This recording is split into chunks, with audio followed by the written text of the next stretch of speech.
welcome to the channel. So I'm seeing reports today that are pitting ex-Man United manager Ole Gunnar Solskjaer against the current incumbent Eric Ten Hag. And I think, due to the fact that Ole was so ridiculed in the later stages of his time at the club, people are trying to cast, and I think unfairly, Eric Ten Hag in a similar light.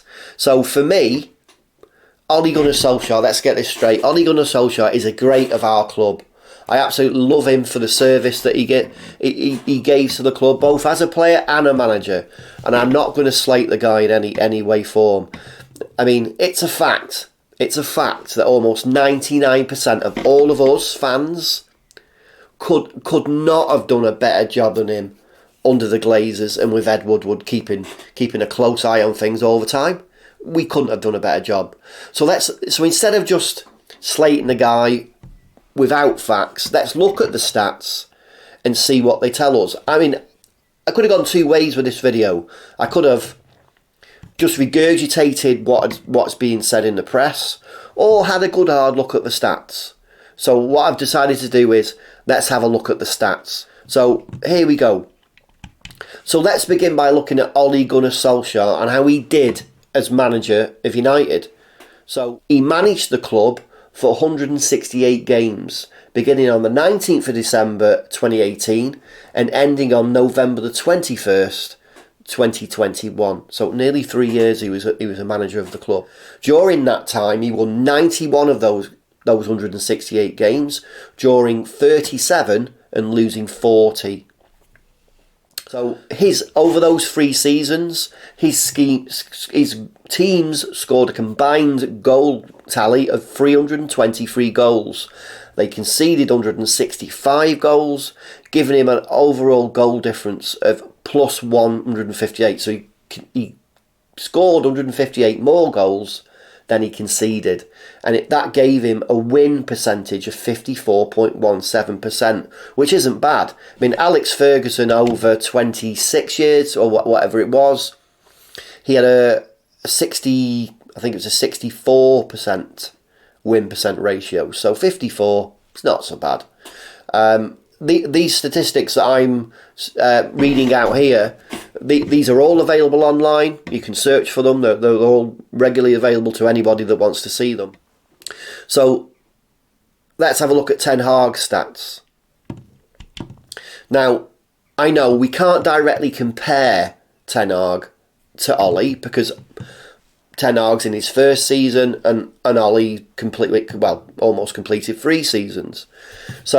And Ten Hag, obviously, as I said, he's in his first season. So what I'll do is I'll forecast based on the same amount of games that Ole managed and see what numbers that gives us. But first, let's look at Ten Hag's stats for this season. He has been managing the club since May 23rd, 2022. So not far off a year. And so far, he's overseen 57 games. He's won 37 of those games, drew 9 and lost 11. Now, his team, the current team, has scored 98 goals and conceded 59, giving him an overall goal difference of plus 39 goals. So he's scored 39 goals more than he's conceded. And that also then gives him a win percentage of 64.91%, which is pretty impressive. It is pretty impressive. And unlike Ole, Ten Hag has won a trophy, as in the Carabao Cup. So that's something that Ole could not do. He couldn't win a cup in his almost 3 full seasons as United manager. So now let's move on. How do they compare?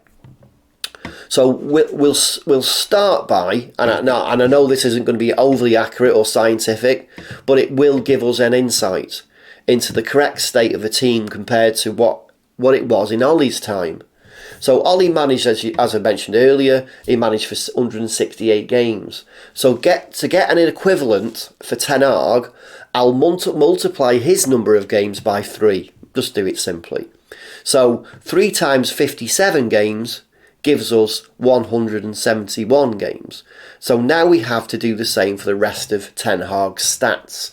Now, there's about a 2% variance in this due to how the stats have been calculated. So basically what that means is 171 is 3 games more than 168, which is roughly around 2%. So here are the stats.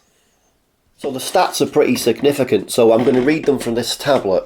So it's just for ease of putting them across to you. So Ten Hag and Ole, this is direct comparison. So games managed, this is over a course of 3 years or times 3 for Ten Hag. So Ten Hag 171 games, Ole 168. Matches won, this is a times 3 of the current matches. So Ten Hag would have won 111. Ole won 91. So what does that mean? That means that there's a plus 19 for Ten Hag and a minus 19 for Ole Gunnar Solskjaer. We'll get to the actual proper comparison stats in a minute. This is just reading out the statistics as they are. So games drawn over that 3 times period, Ten Hag would have drawn 27 and Ole Gunnar Solskjaer 37. Games lost, Ten Hag 33, Ole Gunnar Solskjaer 40. Goals scored 294 for Ten Hag, 323 for Ole Gunnar Solskjaer. Goals conceded 157 for Ten Hag and Ole Gunnar Solskjaer 165. So what does that mean overall? Well, it means that we can see that Ten Hag has potentially a 19.8% will win 19.8% more games than Ole Gunnar Solskjaer did. As for draws, it will mean Ten Hag will draw 31.25% less games than Ole Gunnar Solskjaer did, which again, that's a significant number.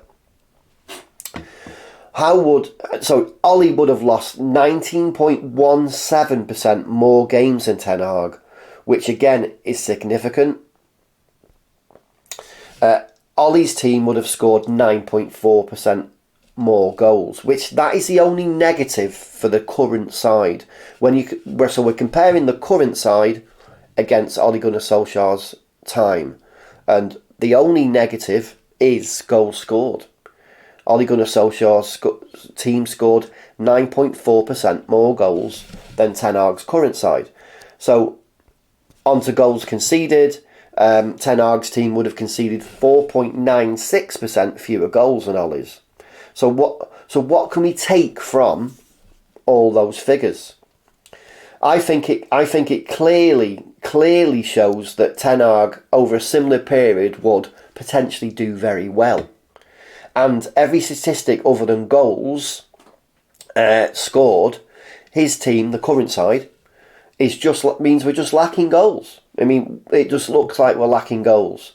So, yes, I know there's no way of knowing what will happen over 3 seasons, as that's the time frame that all these stats run. But some people are trying to tear down Ten Hag. They are clearly trying to tear down Ten Hag in the press, based on a single season. But it's clear to me, I mean, based on these statistics and the images that you've seen on screen, that goals is all that the current United side need. Goals. So we need to focus on a striker, or possibly 2 this season. We do. We need at least 2 this season. If you've got anything to say about what the statistics I've mentioned, and if you think it was a fair comparison, and as I mentioned earlier, these figures were taken from online, they're accurate. Yes, and I know just extrapolating by multiplying Ten Hag's current season by 3, it's not an accurate way of predicting the future. But that's not really what I was trying to do. What I'm trying to do is just have a look at how, if you multiply what he's already done, how that compares to what Ole Gunnar Solskjaer did as Manchester United manager. Let me know what you think in the comments below. Please smash a like on the video. And if you don't subscribe, please subscribe and help the channel grow. Thanks for watching.